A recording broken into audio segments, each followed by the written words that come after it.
Recording in progress. Sorry about that.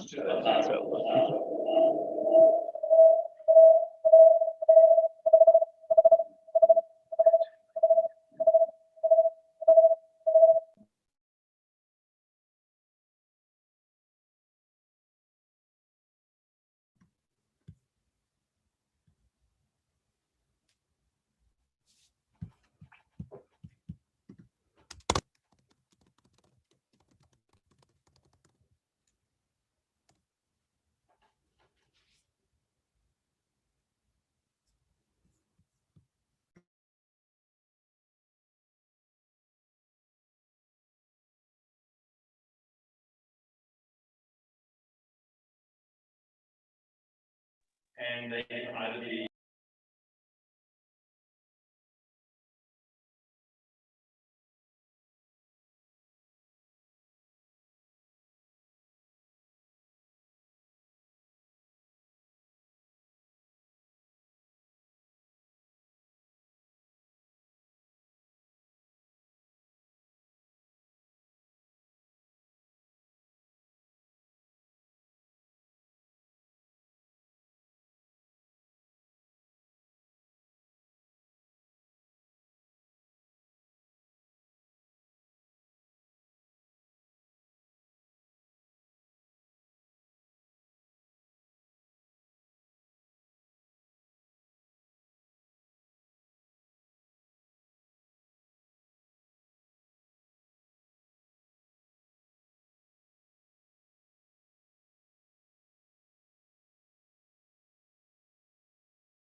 Well, thanks everyone for the opportunity to present today. I can't actually hear anything at your end, so I assume I'm supposed to get underway. I'm in New Zealand.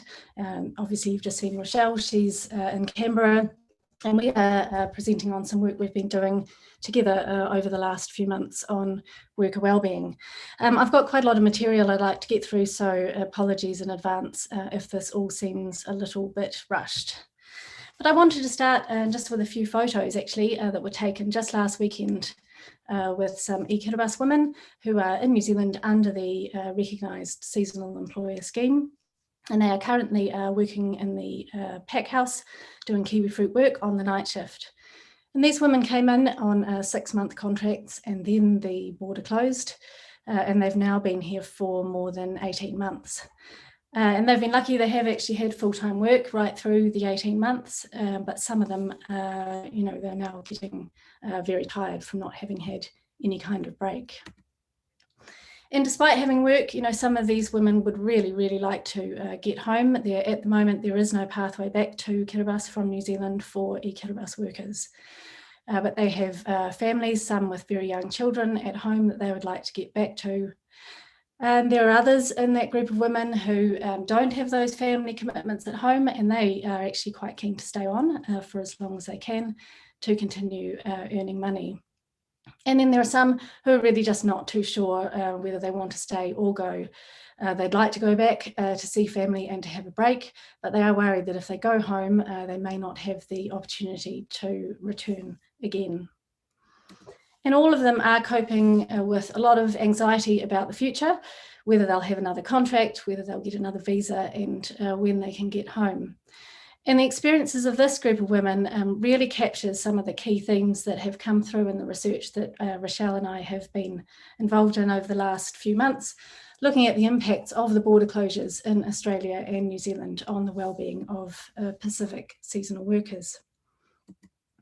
So when the borders closed last March, there were about 17,000 Pacific seasonal workers in both countries under the seasonal work schemes.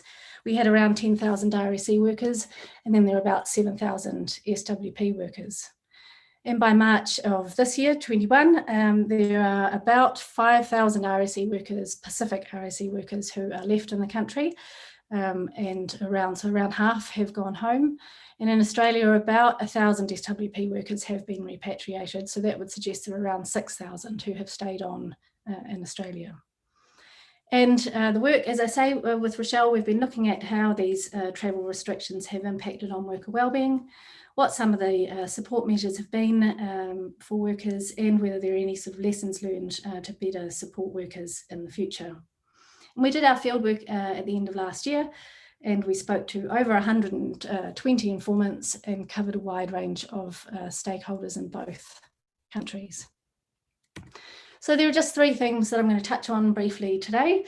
The first is availability of work, and for those workers who haven't had work, what support's been available to cover their costs. The second is coping with extended periods of absence from home, and the third is around pathways to actually get home. So in both countries, a major focus over the last year has been keeping seasonal workers in employment, not only to meet industry labour needs, but also to ensure that workers have an income, that they can cover their costs, and that they can still send money home to support their families. So in both countries last April, the immediate response was an immigration one in the form of regularising the stay of temporary migrants. So in New Zealand, we had extensions of RSE visas under the same conditions. And in Australia, they couldn't extend the SWP 403 visa, so workers were shifted onto a 408 temporary activity visa, which gave them the entitlement to continue working.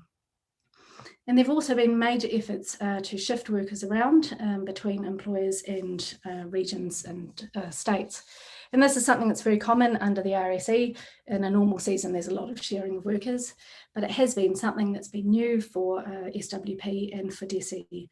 And the employers that Rochelle spoke to in Australia have really appreciated that greater flexibility to shift workers around, while recognising it's been quite complex shifting them across state boundaries with different state regulations and state level lockdowns. And while it's been very important to keep workers in employment, not just so they're earning money, but also to keep them occupied, it has presented some challenges around worker wellbeing. Workers have been shifted onto new crops and new tasks, and they've had to learn new jobs, often very quickly. They've gone to new employers with different wage rates, different employment conditions, and different accommodation. And they've gone to new communities where they don't necessarily have the same social networks. And for employers, they have taken on workers from different Pacific countries that they haven't previously had experience with. And that's been a real learning curve, I think, for some, and has created some issues around managing wellbeing of workers from countries that they're not familiar with. And as I mentioned earlier, worker fatigue has been an issue as well, and is an increasing issue now. Normally, in a normal season, workers would be in the country for, say, seven months in New Zealand or up to 9 months in Australia. And they come in and they work as hard as they can to earn as much as they can, and then they go home and they have a bit of a break. But this year now, with workers that have been in both countries for around up to 18 months, they're just not getting any sort of break, and they are physically very tired. And for employers that work across multiple crops and regions, and also for contractors that outsource to multiple growers, they have been able to provide full-time work year round. Whereas for other employers that have much sharper seasonal peaks, it has been more difficult. So one of the other major kind of areas of support in the last year has been around the provision of financial assistance to workers to cover their costs. And in Australia, there was no federal support package last year. There was a range of state-based measures were implemented, often with the assistance of the Red Cross, to provide some emergency assistance. But the key support for SWP workers really came from employers and from community and local diaspora groups, and also family members at home were actually sending money back to Australia to support SWP workers. And they did have access to superannuation up to $10,000, but we don't actually have any information on whether there was much uptake of that particular initiative. And in New Zealand, the government implemented the Foreign National Support Program that was overseen by the Department of Internal Affairs and administered by the Red Cross. And that ran from July until November. And it was a major program of support. 37.6 million was available in funding to all temporary migrants that were experiencing serious hardship. And that was in the form of in-kind assistance with things like rent, food and utility bills. And migrants had to use up their savings first to be eligible for the fund, but a special concession was made for RSE workers. They did not have to use up savings first, and this was to recognise the importance of remittances to still be able to send money home to support their families. So any RSE worker that had less than 30 hours of work a week was eligible for support. And between July and November, over 12,000 temporary migrants were supported under this particular program. And of them, 56% were RSE workers. So it really was a major form of support for RSE, and it took a lot of the stress away for workers and for their employers when workers didn't have much work, but they were still able to get their costs covered. So for workers that have stayed on in both countries, whether by choice or because they are unable to get home, they are coping with much longer absences than usual from their families. And mental health has been a key issue that has come up over the last year as workers cope with homesickness and on missing out on family events and worry about the well-being of family members at home.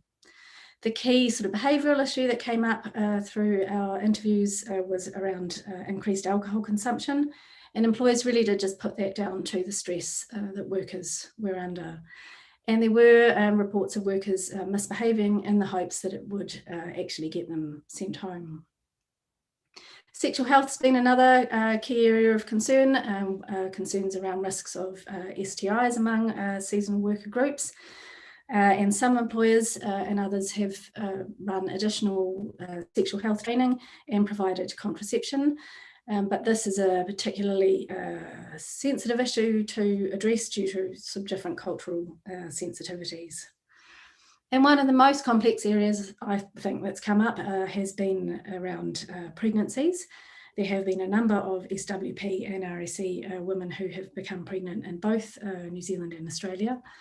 And in a normal season, of course, workers would go home to give birth, but this hasn't been an option for some in the last year.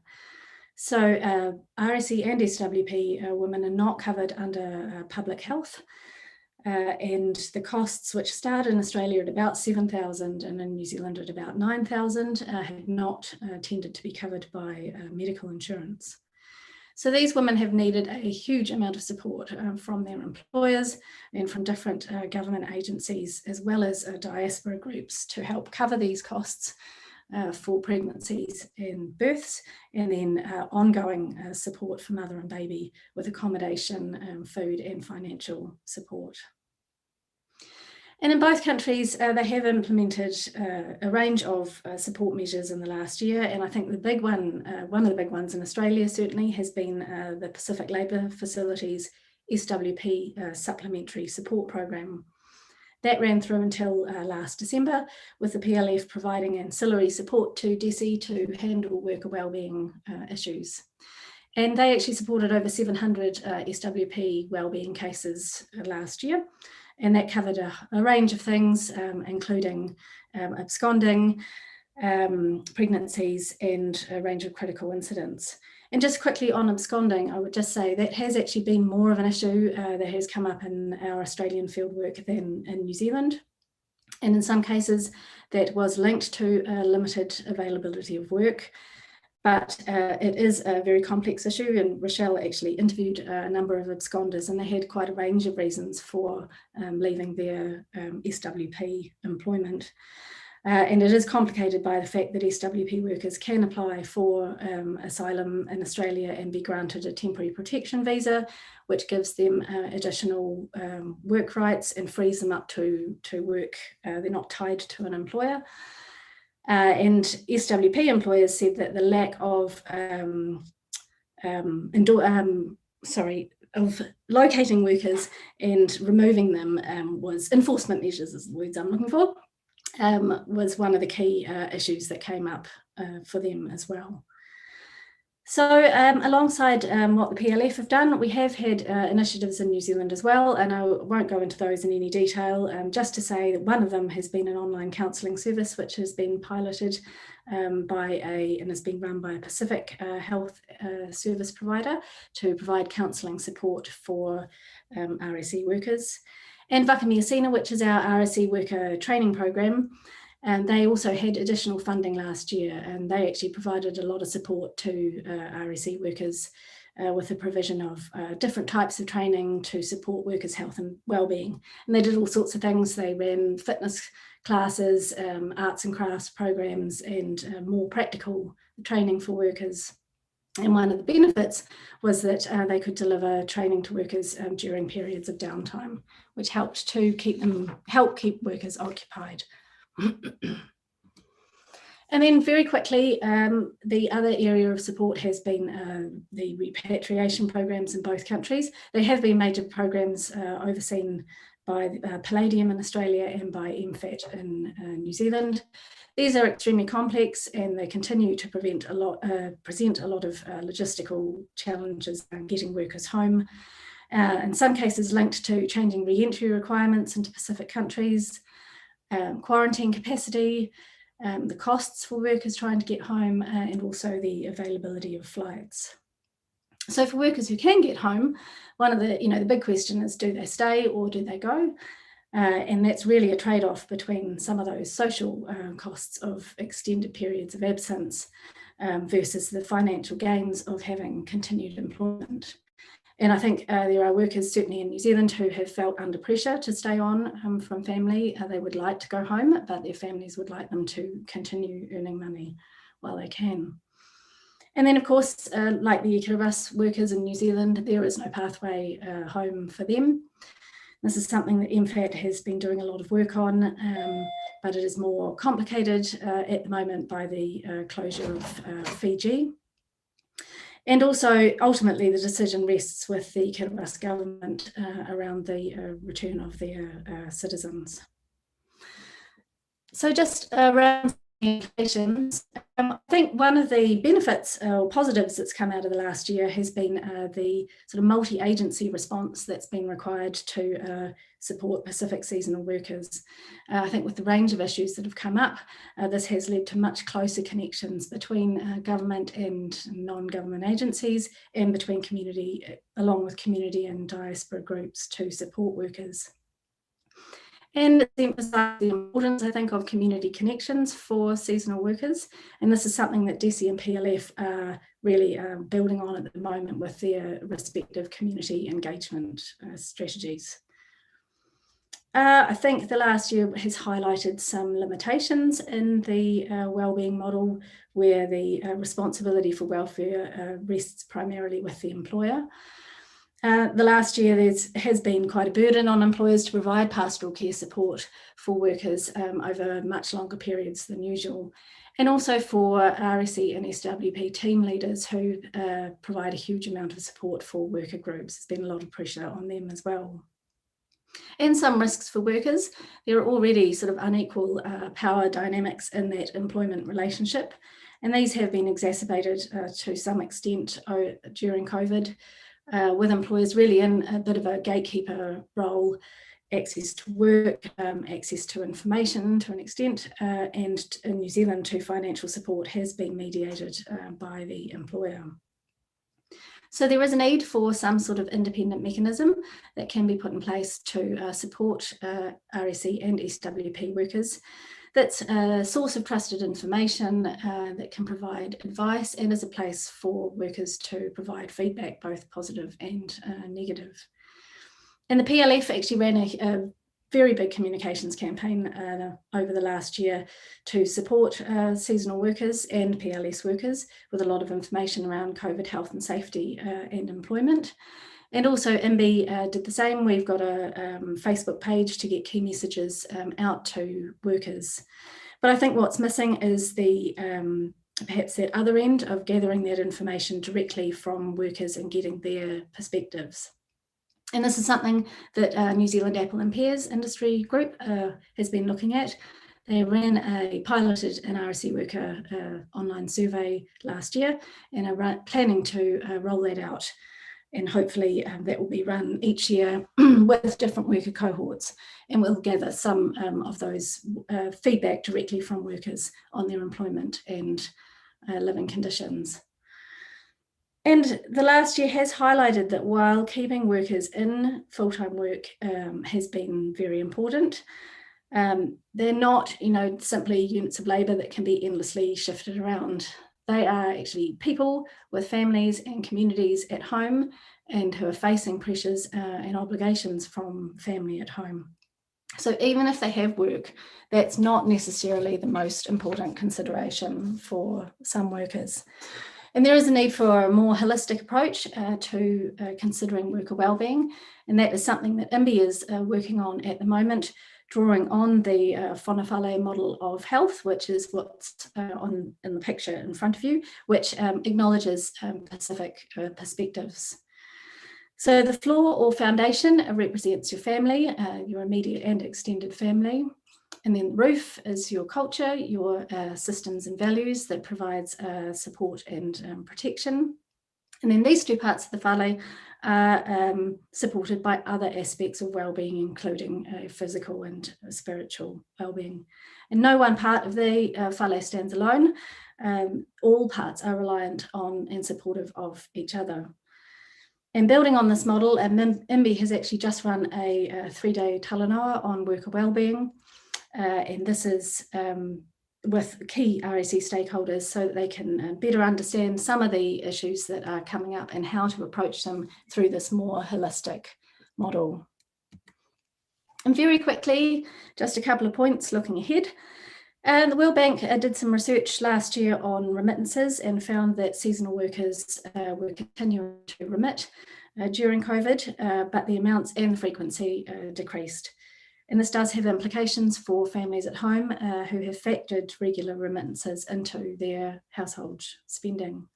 Of course, the impacts for families who have missed out on seasonal work last season and who will potentially miss out again this year, impacts for them are potentially even more significant as they have to adjust to no longer having that seasonal work income. And both countries have got their COVID restart programs underway. It's a much bigger program in Australia than so far in New Zealand. And I think there will be some implications for RSE. Experienced RSE workers will go to Australia if jobs are available and they're not in a position to return to New Zealand. And under both restart programs, preferential access is given to certain Pacific countries. So it'll be interesting to see sort of longer term how that affects employers' recruitment patterns and what that means for some of those smaller supply countries that are not involved in the restart. And I haven't even touched at all on employers and the significant challenges that are potentially facing them, but in terms of accessing labour for the forthcoming season with borders remaining closed. But there's really some more research that is needed to look at some of these ongoing impacts of the pandemic and the border closures on the operation of both seasonal work schemes and also on some of the wellbeing issues facing workers and their families and communities at home. Thanks very much.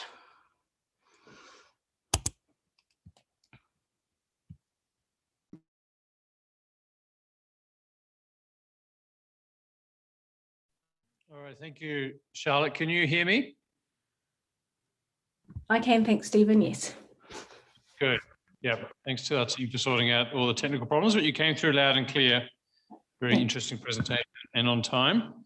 We do have some 50 participants, or 58 online. So I don't see any questions from the online group as yet, but I do encourage you all to post questions to the Q&A or just to raise your hand, and then we can give you the floor. But we have also a number of people in the room, and it's a bit hard for me to see with the light, but yeah, can I invite you to raise your question, to raise your hand, and yes, please. Yes, hello again. Sorry, the usual suspects. Hi, Commissioner. Sorry. First of all, thank you so much to the two researchers for presenting us with what I think I notice as a comparative study between the Australian scheme and the New Zealand scheme. Thank you very much for presenting all these facts. And I think there's a lot of lessons learned from both schemes, but also on how to make sure that the schemes share, the good practices amongst themselves, the RSC and the SWP. I will talk mainly in terms of the SWP, and some of the comments that I have will be mainly around SWP because that's the one that I'm very familiar with, and I think sometimes too familiar. But you've mentioned a lot of different supports that are in place for workers in New Zealand, but also here in Australia. One thing that really catches my eye would be around the financial support that you put in place for the workers in New Zealand. Sadly, we noticed that in Australia, our seasonal workers did not have that financial support during the COVID. And this is something that our various high commissions, we've engage with the Australian government in terms of finding if they could have access to JobKeeper or JobSeeker or the different names that are out there. And the results was that the response was that they are not eligible for support, financial support. And sadly, this has actually contributed to a lot of workers being absconding and running away from their jobs, from their employers. And this is mainly due to the fact that the current employer may not have the jobs for them, but then they couldn't go and work for somebody else because they have to respect all the stringent conditions that DESI has established actually for SWP workers, meaning that the employer must submit a request to transfer and all of that, and it takes time. And while it takes time, our workers are becoming victim of the system where they are left without a job. And while they're left without a job, their deductions are still ongoing. For example, the rent, the transportation, and also they have to eat and they have to send money back home. So some of them, we noticed that the lack of financial support during this very particular difficult time has led a lot of our workers being running away from their job. And so it has created a huge number of absconders as we speak right now here, and the trend is only ongoing. This is in terms of the fact that no financial support has been provided to them, and of course they might have different reasons to move away, but the main reason behind moving out is because they lack jobs and they need to eat and they need to send money back home to their families. You also touch base around mental support or key supports that you provided to workers in New Zealand, but also here. From here, we've noticed a number of issues. Since COVID, we've had an increase in mental issues for our workers. And those mental issues actually have led into high consumption of alcohols, and also lots of pregnancies and different sexual activities that are out there. So in order to provide support, these particular supports to our workers, I think there's a huge missing link that we do not understand. First of all, we do not understand the cultural background of these workers. And why they went through these things. And I've advocated so many times that the people that engage with these workers on a day-to-day basis should also be from either Timorese or Pacific Islander background, so that they understand our culture and our traditions in a better way to address them. I strongly believe that we don't address mental issues the same way as we do in a Western country vis-a-vis a Pacific Island country or Vanuatu. So these are all the information that we provided to those who look after them. And we've noticed that they've been going through a lot of mental pressure, but it's unspoken, and unless you speak their language, you would understand that.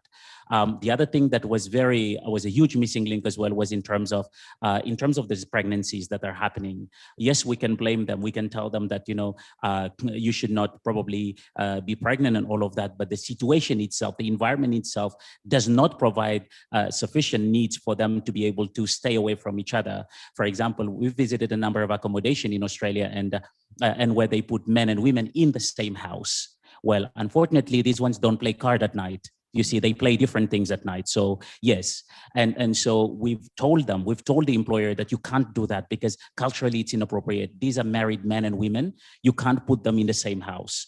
And then it leads to other issues such as who's going to pay for the pregnancy, who's going to pay for the hospital bills and all of that. So there are things that I think we can solve, but looking at them more from the broader perspective, but before it happens, it's better to prevent than to cure. So we've provided all these good information so that they can do that. Now, I don't know how in New Zealand you do that, but in Australia, it's very, very difficult to provide supports to these people, especially mental support and all of that to our workers. The other information that I wanted to provide as well, because in terms of alcohol, we've talked a lot about alcohol. And alcohol, it is really important to understand that when you go and visit these rural areas of Australia, the only thing that you can find next to them is a liquor store or a poker machine. And so now you go and tell them they don't have anything else for amusement. They only have alcohol and liquor store and poker machine. So how do you do that? How do you tell them not to drink alcohol or to go and put their money in the poker machine? So I think we mean well in providing these solutions sometimes, but then we don't understand the complexities of all the issues that are surrounding. Last I heard that you said PLF is providing a lot of communication material support, communication campaign. Some of these communications are fear-mongering against our workers. In terms of, for example, the absconders, you put out a very good communication out there that is very fear-mongering to them to make them abscond more than to come forward and to report that they should not abscond. So again, we've worked with PLF to tell them that before you put out this communication, you need to understand their cultural background, because otherwise you spend so much money in putting out this communication that bear no fruits at all. Every week now we get at least 10 absconders from Vanuatu. And so apparently these big communication campaigns have not solved the problem. So something is wrong along the line.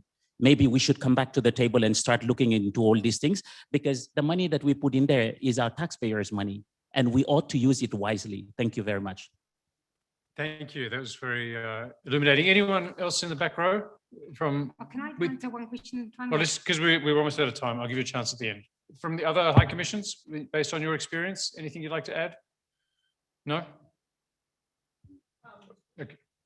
I think very similar comments to Vanuatu. For us, Fiji, we are newcomers to the scheme. So we really are hoping that a lot of what the Vanuatu workers experiencing, are things that we don't have to get to 10 years post to then be dealing with, because some of the issues are recurring. And some of the things that we've seen as well are from 5 years ago, and they're still current issues. So I think a lot of it is to do with the conversations that we're having and how best we can work together to, because a lot of it is about getting the cultural context right as well. Okay, good, thank you. Well, we are almost out of time, so I'll just go back to Charlotte and Rochelle for a brief response, and then we'll move on to the second paper. Charlotte, do you want me to take this? I think I'll take this.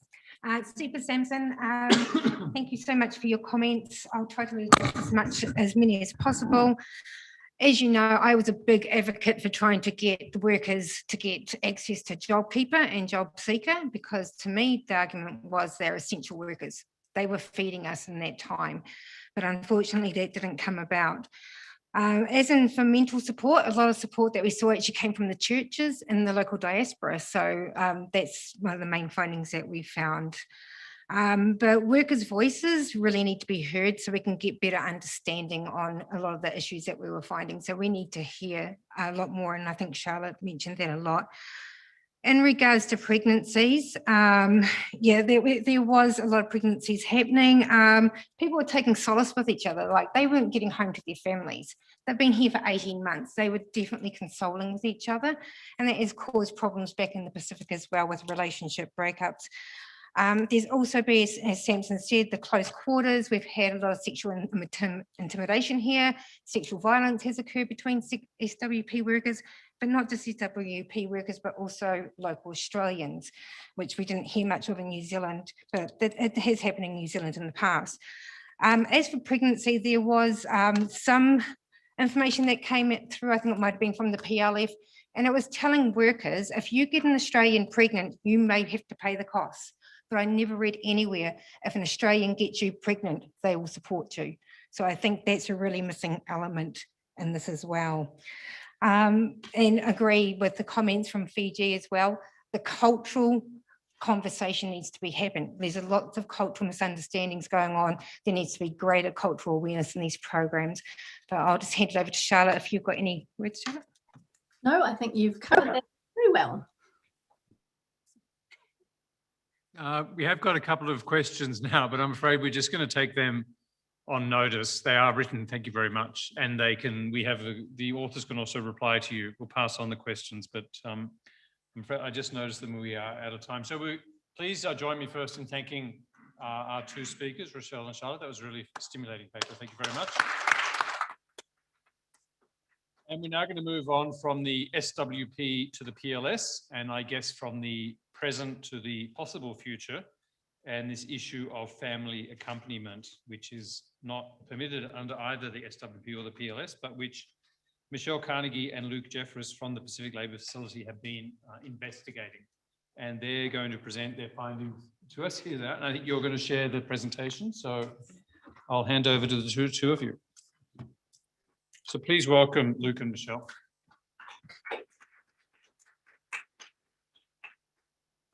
Thank you, Stephen, and good morning, everyone here in the room and online. We're presenting our desk-based analysis of family accompaniment under the Pacific Labour Scheme. So the research questions that we're exploring in our paper are, what are the social costs of migration? And we've already heard about some of those in the previous paper. What are the normative views on the rights of temporary migrant workers? And how do those compare with the current reality in Australia? Under what conditions is family accompaniment financially viable for PLS workers?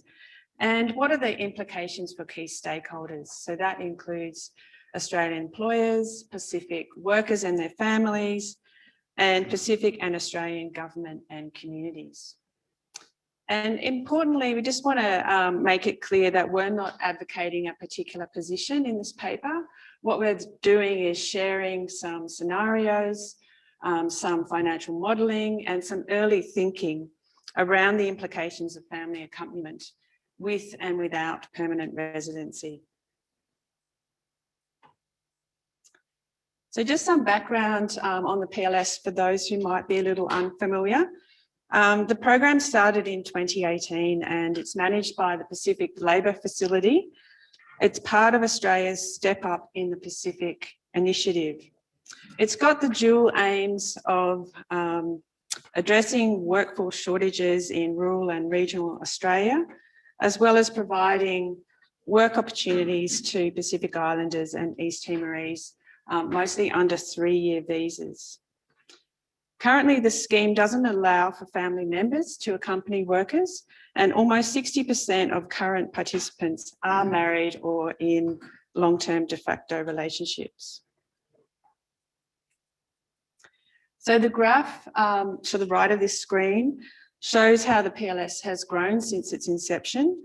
So in the first year of operations from mid-2018, there were less than 500 workers. This peaked to around 1,000 workers in March 2020, just prior to the COVID-19 border closures. And then it plateaued through COVID until December 2020, when we've since seen a rapid upward trajectory of workers, currently at around 2,900 in Australia.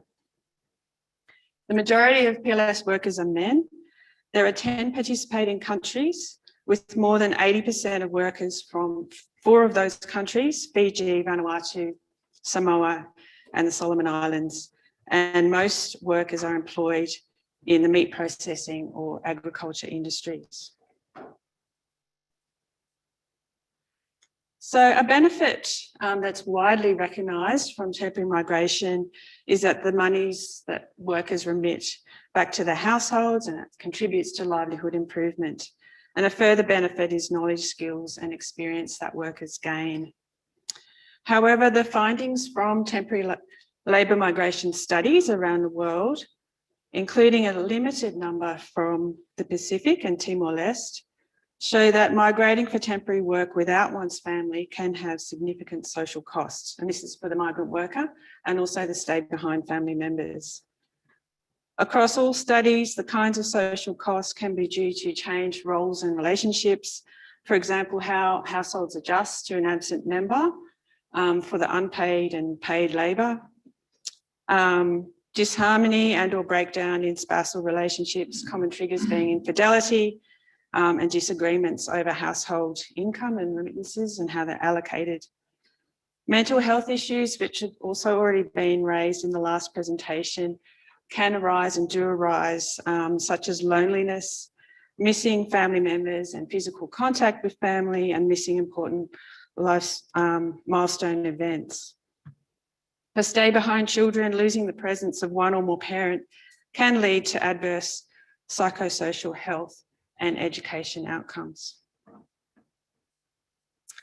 An important caveat is that the findings on labour migration and social costs are mixed. It makes it hard to generalise across study sites, and this is at regional, country or even within country levels.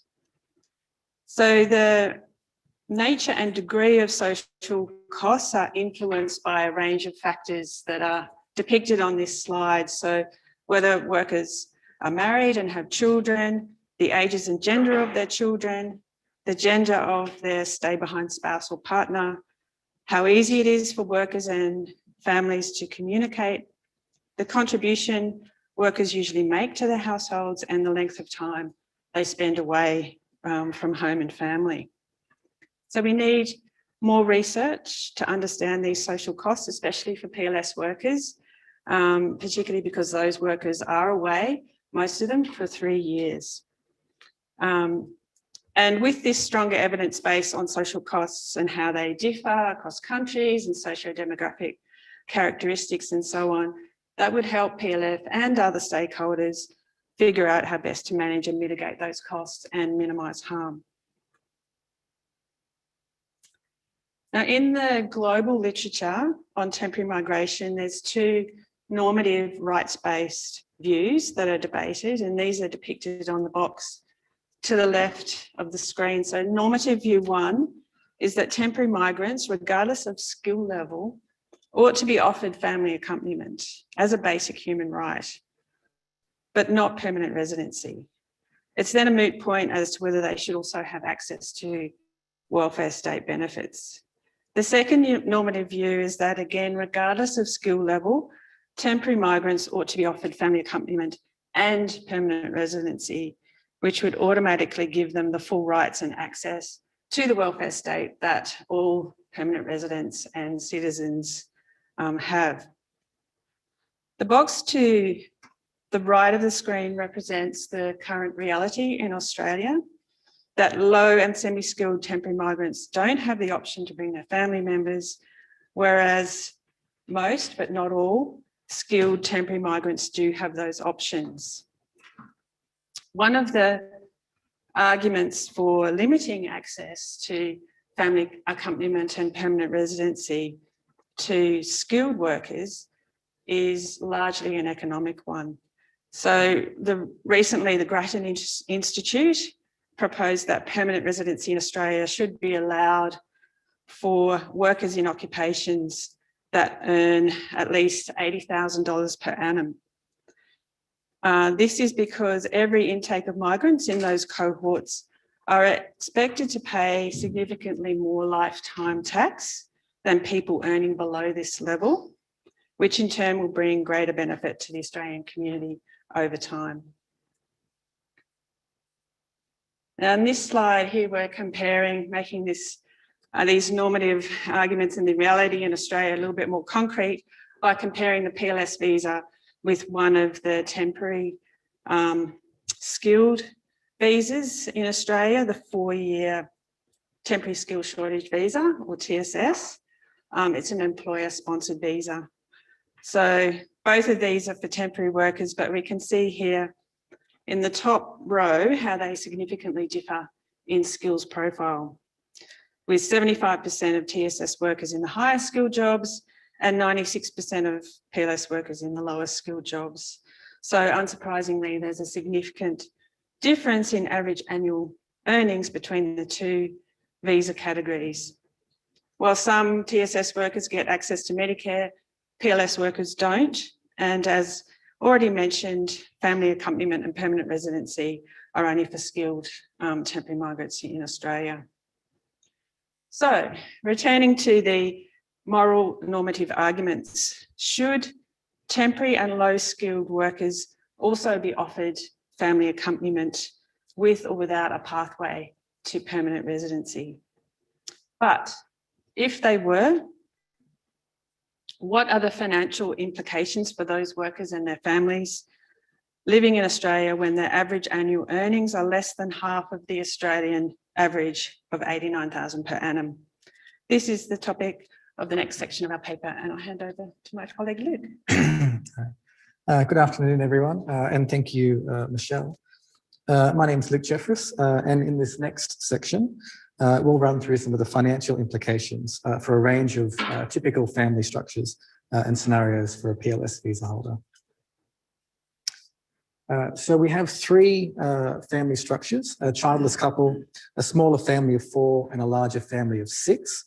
And then we have the spouse working or non-working to give us a total of 6 scenarios. I'll quickly run through some of the assumptions that we've used. Under the dual income scenarios, we have childcare done at a formal institution at the unsubsidised rate of $90 a day. And under the single income scenarios, we have child mining being undertaken by the non-working spouse. Earnings are based on the current PLS worker average of about $41,000 per annum, and spouse earnings are the same. However, we've discounted them to reflect the likelihood of finding a suitable job and the time taken to do so. Our recent cost of living study, just conducted late last year, shows that the average cost of living for a single worker about $13,000 per annum. And then for the couple and family costs, we've taken the new minimum income for healthy living budget standards by Saunders and Bedford. These budgets allow low-income Australian families to live a fully healthy lifestyle in terms of food, education, clothing, etc., and participate in society. We've used Wagga Wagga for a lot of the local costs, with accommodation being a 2-bedroom unit for couples and a 3-bedroom townhouse for families. So in this slide, working left to left, row by row, we see that living expenses roughly doubling when we get to a couple, and adding every child is about 50% of the cost of another adult. There's a very sizable increase in accommodation, as this will go from the current status quo's workers in a shared bedroom in a shared house, moving to private accommodation, which is a very sizable jump. And then you'll see the single largest line item down there of $43,000, which is an eye-watering amount, which is the unsubsidised childcare cost. As father of 2 kids in daycare, I can honestly say, ouch.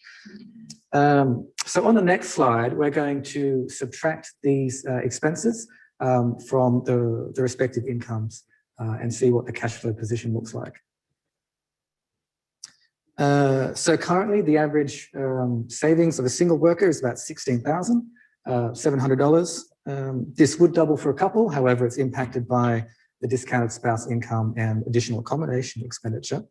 However, you'll see that all of the family scenarios, have considerable cash flow deficits. Of course, in reality, these deficits are not sustainable or would actually be unlikely to be incurred, as they're on the basis of healthy living and separate housing. So strategies such as group housing, homegrown food, informal daycare, thrift shops would, of course, decrease these deficits. There may also be coping strategies which violate the conditions of the PLS visa, such as accepting a second cash-in-hand job, for instance. So for those of you wondering how the average low-income Australian family doesn't have such significant deficits, the average Australian family, low-income family, obviously gets access to a range of benefits. We're going to look at just one in this scenario, and that is an Australian family on the same income would receive 81% of their childcare costs subsidised, and as we see, it moves the deficit from -38,000 to -3,000 for that particular family structure, which is very significant. So we're just going to quickly zip through the next slides because we're running out of time here. So family accompaniment will bring a range of implications to the stakeholders. So first of all, employers. There's already a fairly large workload on employers in terms of welfare, mobilisation, finding suitable accommodation, etc. That will, of course, increase. I'm just going to skip a lot of these slides, sorry. Oops. In terms of the broader Australian government, society and economy, there'll be increased demand on services and infrastructure, whilst negligible at a national level. In certain remote and regional towns, there could be pretty big impacts for, say, local schools, which already struggle with resources. And from a worker perspective, again, increased costs for mobilising the family, potential increases in pregnancy and children raised in Australia as well. And for the Pacific, again, depending on the scale of this, there could be increased brain drain concerns, potential depopulation concerns, and if the permanent migration pathways are sought, of course, no skills transfers. And as you've seen from the deficits, remittances back to the Pacific would stop for the larger families. I'm going to hand back to Michelle just to quickly wrap things up. Thanks, Luke. So in conclusion, with family accompaniment, we might assume greater wellbeing for PLS workers and their families, but because of the earnings and the cost of living estimates that we presented, childcare and likely other healthcare and other subsidies will be a key requirement to make family accompaniment financially viable, and that's for most of the family scenarios we're working with the exception of couples without children, but that's only if they both do paid work. And the PLS as a program funded through Australia's ODA to the Pacific and Timor-Leste would change. There'd be considerable development trade-offs and economic costs to Australia to finance the subsidies, as well as the lost revenues from lower lifetime tax relative to high income earning migrants. There'd also be significant economic costs to Pacific Island countries and Timor-Leste due to the foregone remittances and the loss of people, labour and skills transfer, especially with a permanent residency. And we'll assume that the vulnerability context for PLS workers would remain, but may be reduced with family accompaniment, but worker wellbeing would likely remain someone's responsibility, could be greater for employers, but perhaps with a reward for employers for a more stable workforce.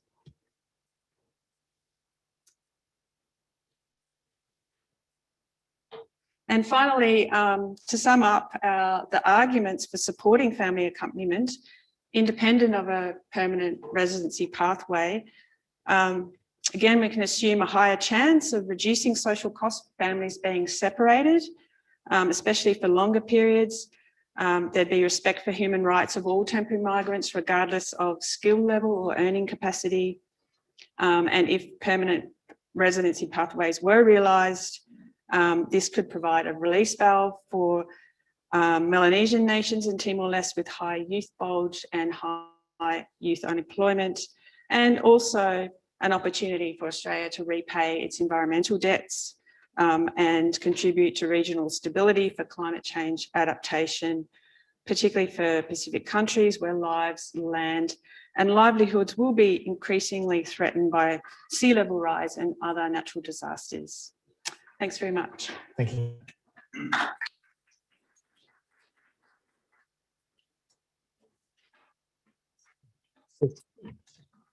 Yeah, okay. Great. Well, thank you very much. I have a few comments actually. I just mentioned one briefly. I mean, I think towards the end you sort of moved into permanent residency, whereas most of the presentation was about family presentation. I think permanent resident, I mean, I can see they may be related, but permanent residency is a very different topic. And I think any consideration of that has to start with the fact that the countries in the Pacific that have a large diaspora seem to have much better development outcomes than the countries that don't have a large diaspora. So I think having a large diaspora is a huge asset for small Pacific countries, and that has to be the starting point for anything to do with any consideration permanent residency. But I'll hold my other comments. It was certainly an interesting paper. I want to make sure I don't miss out on the online questions this time. And I can see that Matt has submitted a question. I don't know if we can see that on the screen. Otherwise, I can read it out, I guess. So the question from Matt Withers is the PLS a development program or a labour supply scheme? The two are not the same. If the former, then should the costs associated with family accompaniment, itself consistent with international human rights law, not be borne by the Australian government?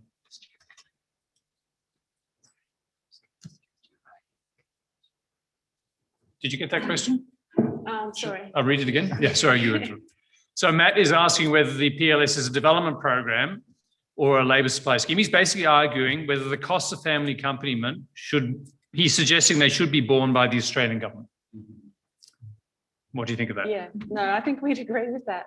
And it is supposed to be, it is the PLF, which manages the Pacific Labour Scheme, is funded under Australian aid. So at the moment, it is a development program. But yeah, so there would be trade-offs. There would be more economic costs to Australia with family accompaniment to pay all those subsidies to enable Pacific workers to live in Australia and maintain a healthy lifestyle. Okay.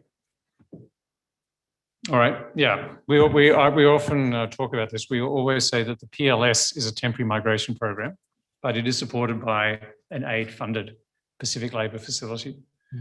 There were some more. Was it Ryan? And at the back. Feel bad taking the microphone back. I have one brief question and then one comment. The first question is, it seems like in most of these scenarios, it's just a childcare story, right? Mostly, when we're going through from right to left. Yeah, so then in this sense, to the extent that we're thinking about migration and education together through kind of a life cycle perspective on how people are coming and going in the schemes, then everything we know about early childhood education investment is it's one of the highest return investments we can make. So in that sense, then absolutely seems like something we could be funding with ODA, with elsewhere, possibly for a greater return than we get from migration itself even, which you wouldn't normally catch me saying, but we know that the returns on early childhood investment are quite huge. So yeah, I think that putting it as something that's kind of separate and that would change it might not make sense. Maybe that is something where we need to pivot some of the funding in this space towards when we're thinking about this. And then the comment is just, you mentioned that the more permanent migration could lead to fewer benefits in sending countries. And as Stephen mentioned, there's a lot of reasons why we should think the opposite. But for the PLS, I think this is particularly important because like when we're thinking about the question of scaling up and sustainability, none of the shortages we're addressing here are short-term. And so from the perspective of sort of working yourselves out of a job, we do need to be thinking about how to address these shortages in the long run, because these are sectors that have been dealing with this for decades. We don't want to just be going 3 year, 3 year, 3 year. We want to be doing something sustainable. Yeah, that's all. Okay, we are almost out of time, I'm afraid. So there was another, I think Mike had a question at the back. We could go to that. Does anyone else have a question? And then we'll take 3 questions and then we'll go back to the presenters and then we'll have to move on, I'm afraid. Yeah. Hi, thanks for a great presentation. I've got an observation and a question. I've just come back from speaking to the 30 Timorese PLS workers in Warrnambool and their employers to a lesser extent. And the thing that their employers always point out, Midfield Meets, is that the hardest bit of the program for them has been finding accommodation for people. They described it as it's basically impossible. They were able to accommodate people in the end, but at great expense.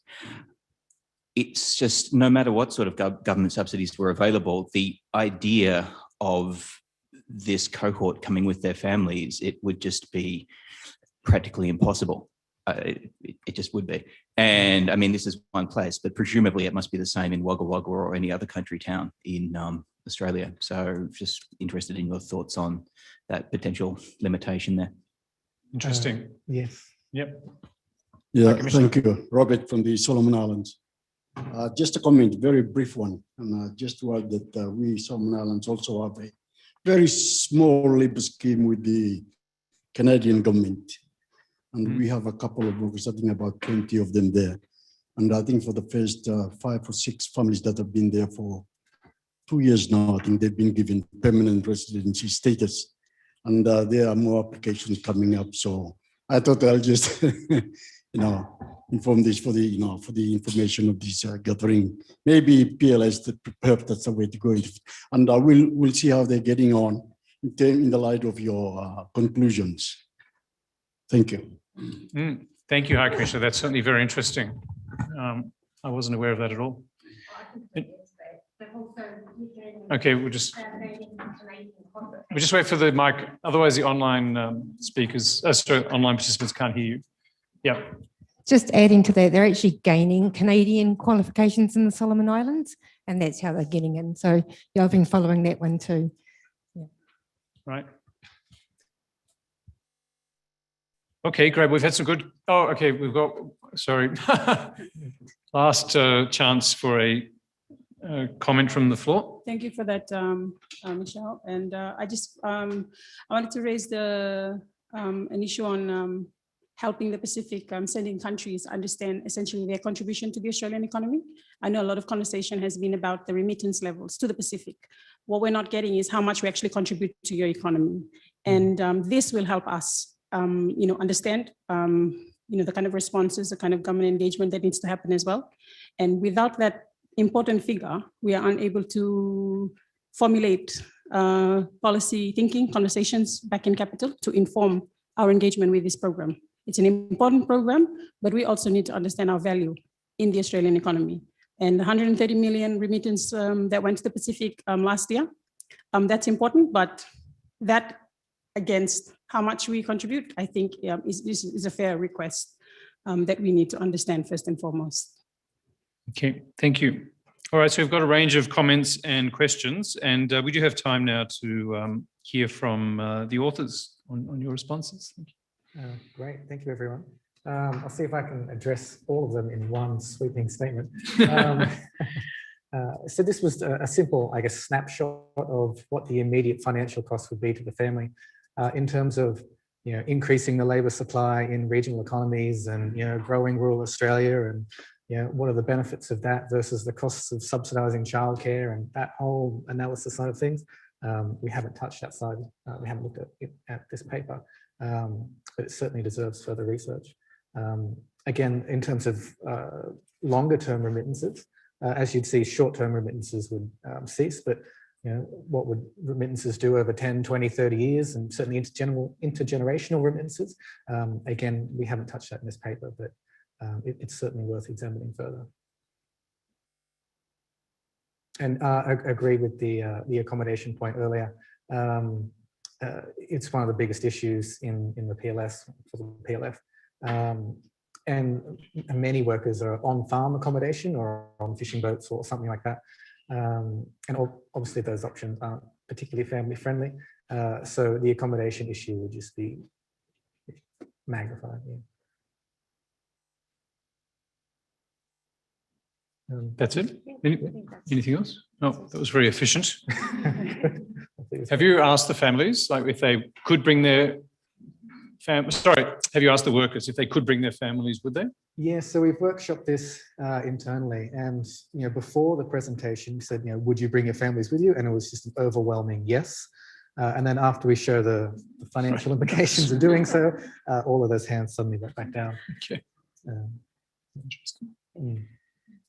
Just to clarify, that wasn't actually asking the workers, that was asking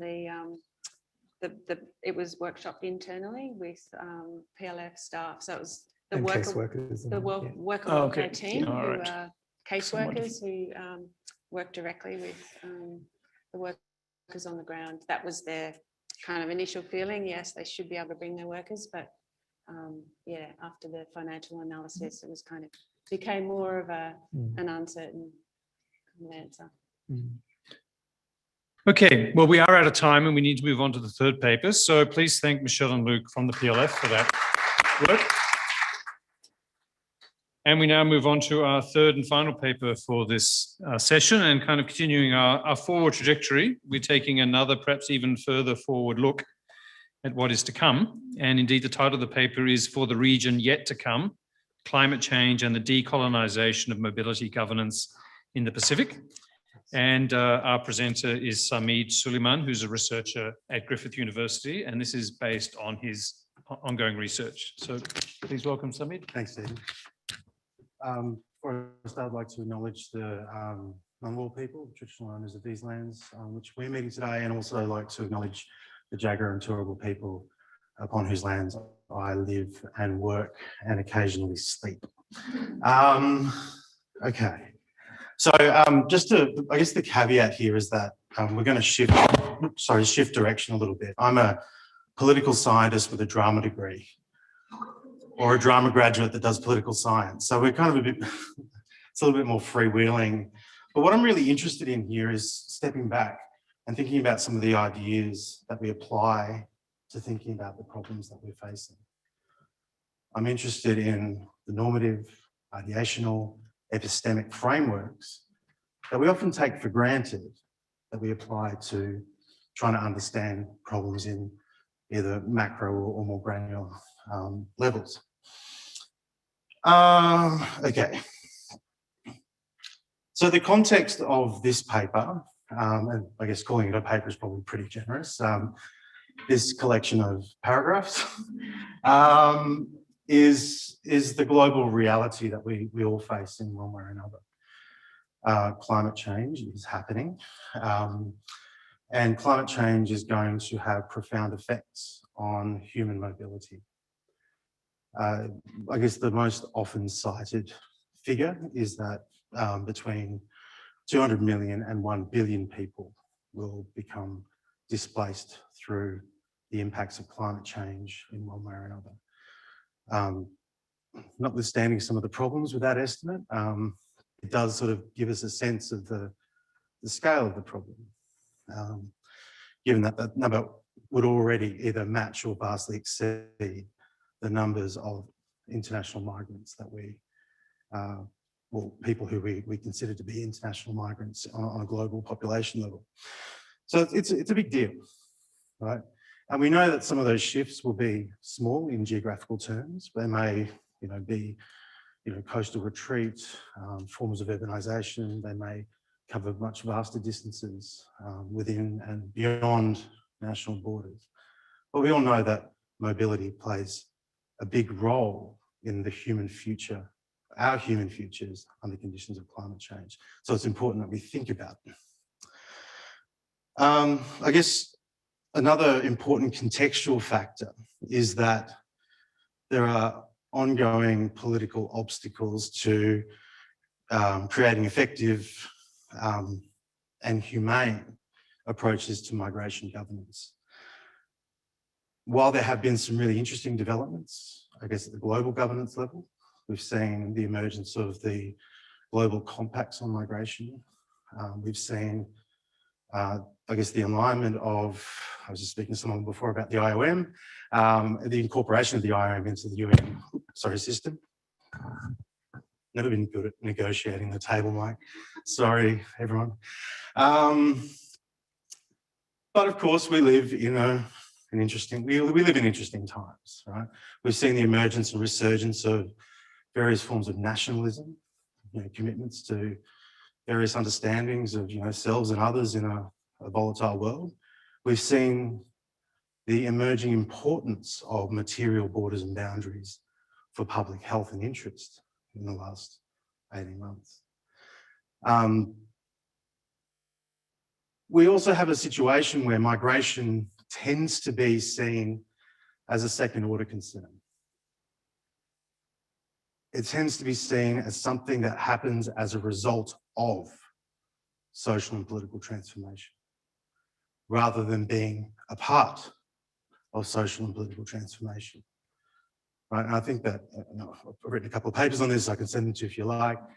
So I won't go into all the details of how that argument gets constructed, but it does have implications for thinking about where we position our priorities and thinking about the governance of mobility for humane outcomes, for dignified outcomes, and for collective outcomes. The other important contextual features we've already touched on today is that there are complex and ongoing vulnerabilities being produced through a changing climate for the Pacific region, certainly for low-lying atoll countries, exposed coastal zones, but also increasingly in urban contexts throughout the Pacific region on Pacific Islands. And we're seeing the kind of confluence perhaps of lack of access to secure mobility across the region. We're seeing lack of access. We're seeing the limits to adaptation starting to emerge in various ways. Constrained opportunities for migration within the international system and international mobility more broadly, and of course ongoing so-called development challenges. So all that's important, but that's not the problem that I'm investigating. I'm trying to investigate, so it sets the stage for it. The problem has to do with thinking seriously and critically and creatively about regional security, regional politics, regional identity, and I guess the very notion of the Pacific region itself as a way to find new ways of speaking about, thinking about, and acting upon mobility concerns.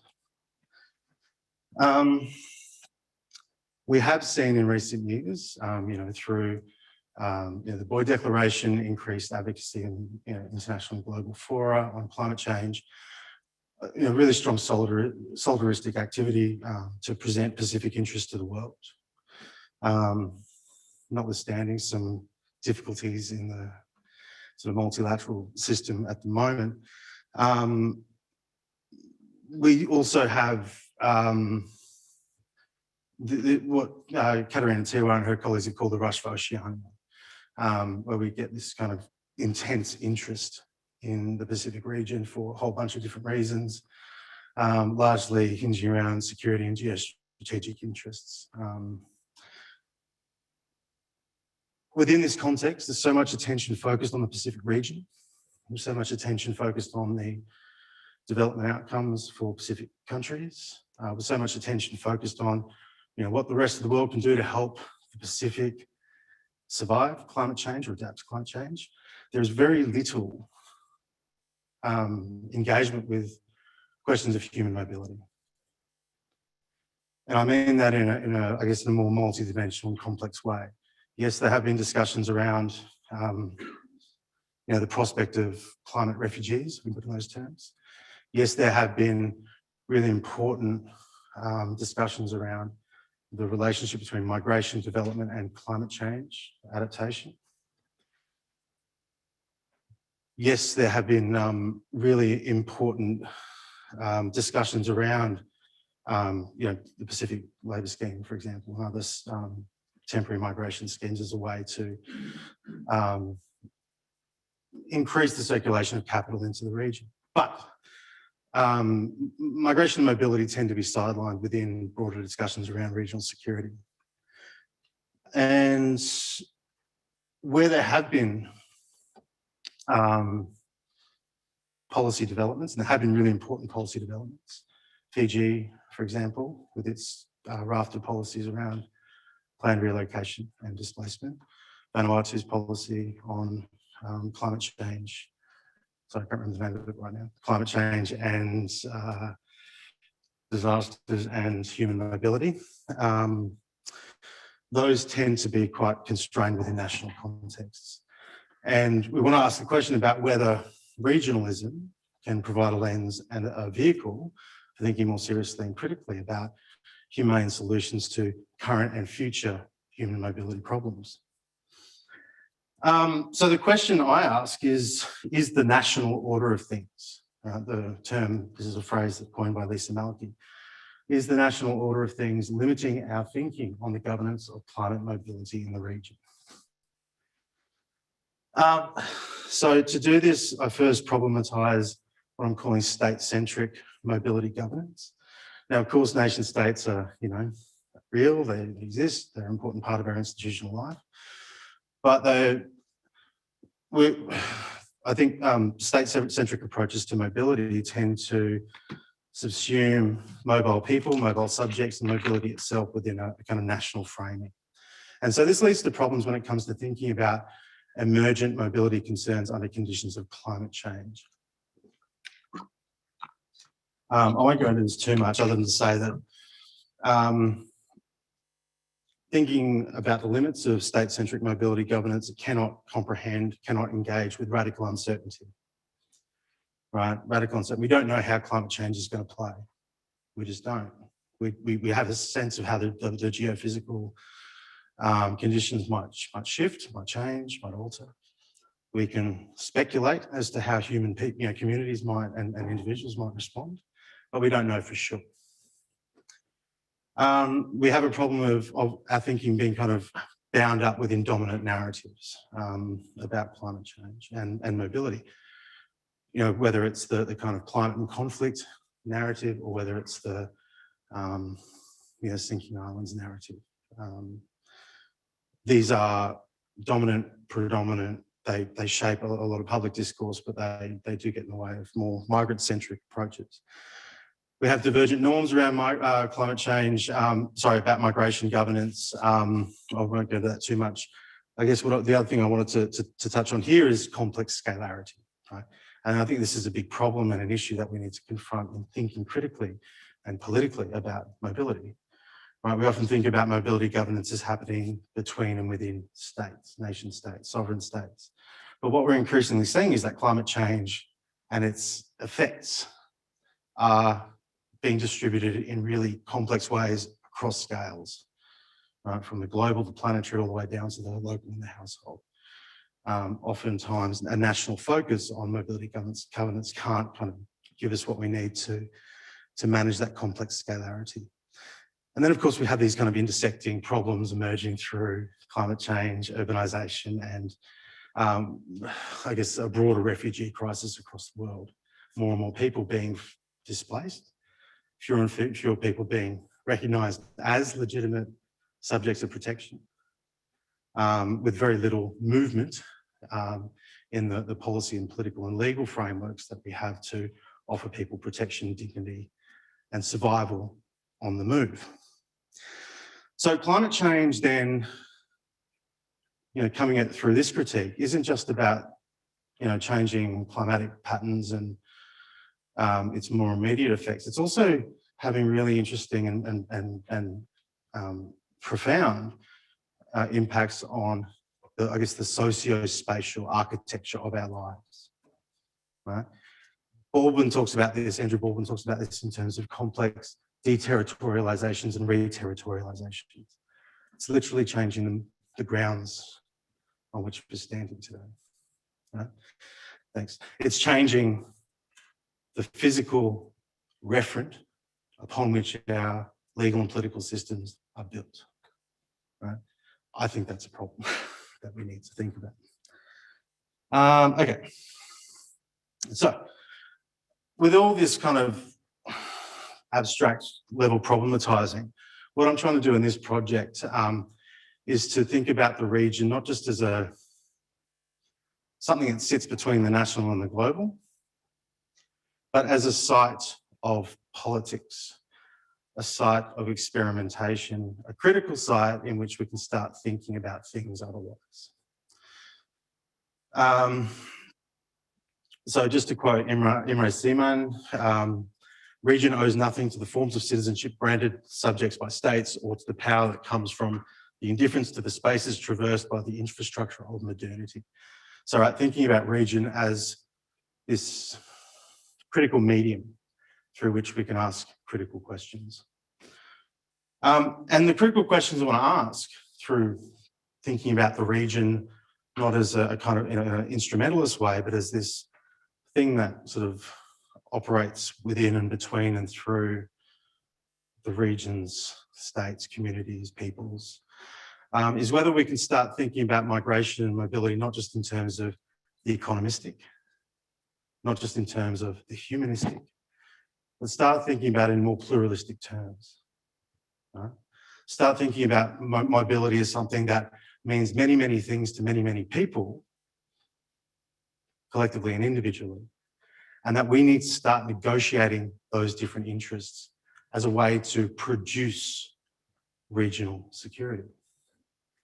So in the paper, I'm working with this concept, Mobility Justice by Mimi Scheller. I won't go into this too much now. I've kind of already talked about that. All right, I'm just going to skip right to the end. Not going to justify any of my further claims, but hey, this is either a really great endorsement for the humanities in these kind of discussions or a really great argument against it. We'll see. All right, so what I want to say is that there is no possibility of regional security without climate justice. There is no climate justice without mobility justice. We need political systems that help us guarantee security for mobile and immobile subjects as a first order concern, not as an outcome of everything else.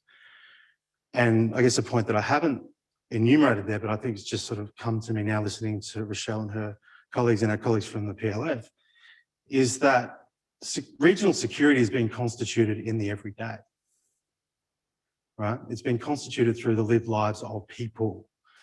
And we too often forget that when we locate the politics of security, migration, mobility, and doing stuff about climate change at that kind of high level. And so we do need policies that really do engage with and support secure livelihoods in motion. Right? And so I think that kind of gives a different complexion to some of the questions around the social, cultural, and political architecture that sort of underpins temporary migration as a way to kind of think towards climate change as this very different world in which we're all going to have to move together. All right, I'll leave it there. Thank you.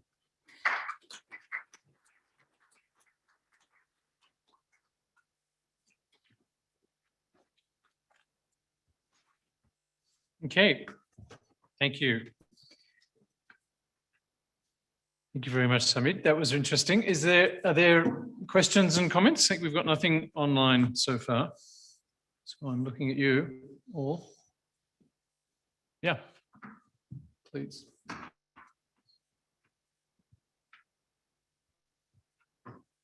Thank you for your presentation. My name is Mary Grimwade. I'm representing the IOM Canberra office, and we've got coordinating functions for the Pacific Islands. I just read on your last slide the concept of the Blue Pacific, and I thought it would be great if you could expand a little bit on that. Yep.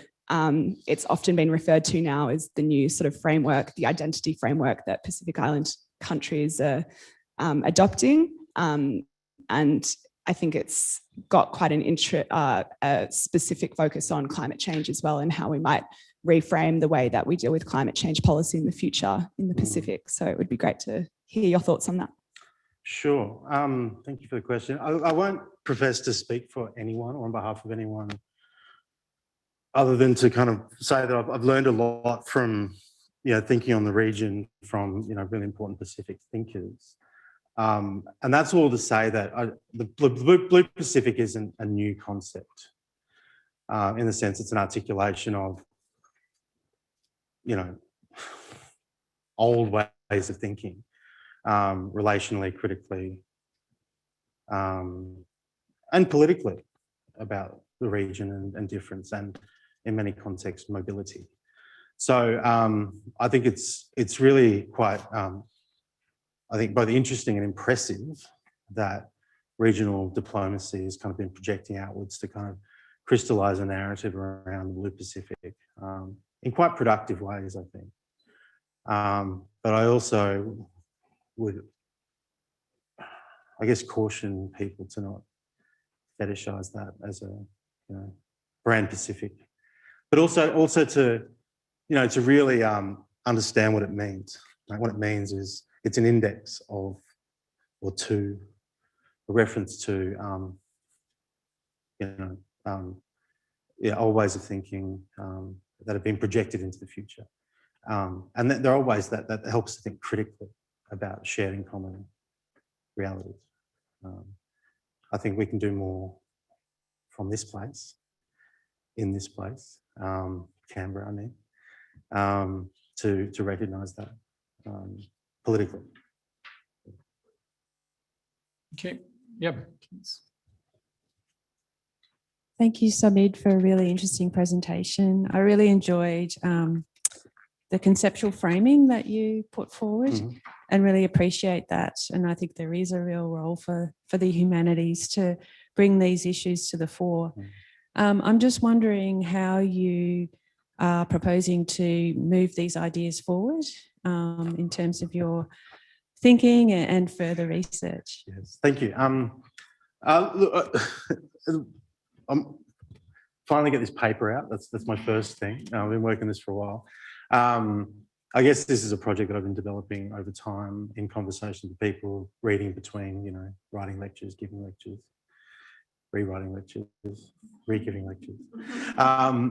Yeah, so look, I guess I've been, I have a few kind of things to think about here. One is, or kind of avenues of inquiry. One has to do with trying to better understand complex multilateral diplomacy in the region. Yeah, this is a term in kind of O'Brien and his colleagues, like back in the last century, talked about, you know, obviously the relationships between state actors and, you know, non-state actors in regional and global politics. I think there's a lot of activity happening in regional and global diplomacy circles that aren't being captured around mobility politics. I'd like to explore more of that. If anyone has any money to give me to do that, that'd be great.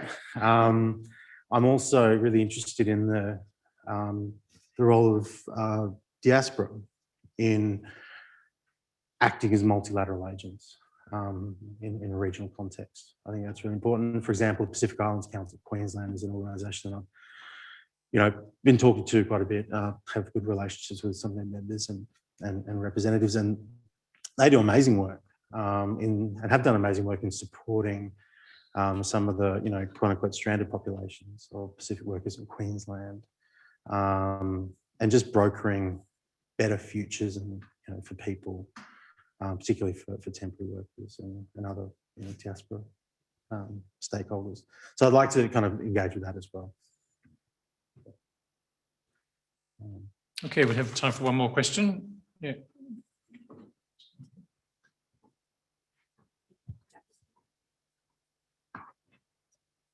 Hi, thank you very much for a really interesting presentation. So I don't know if this is a little bit too sideways thinking, but I'm just thinking about the human mobility, security and the youth bulge that was actually touched on previously. Yeah. And I was just hoping that you could actually just talk to that in terms of what you've just presented. Oh, wow. That's such a hard thing to unpack. Look, I think, all right, so that youth bulge idea, you know, obviously it's very, it's a mainstay of conflict studies, a mainstay of migration studies. I'm not going to engage with that directly other than say we can subvert that and say, well, there is a really important and generative role that young people in the Pacific are playing in asking these critical questions, some of it, you know, and many more besides.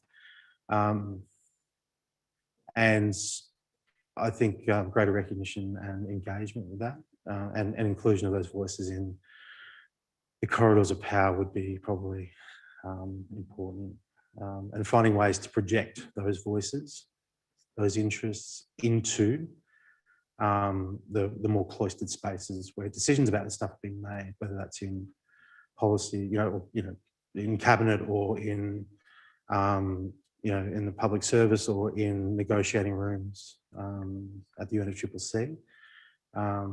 It's all well and good to have these critical conversations outside, but we need to also work out ways to kind of mobilise these within structures.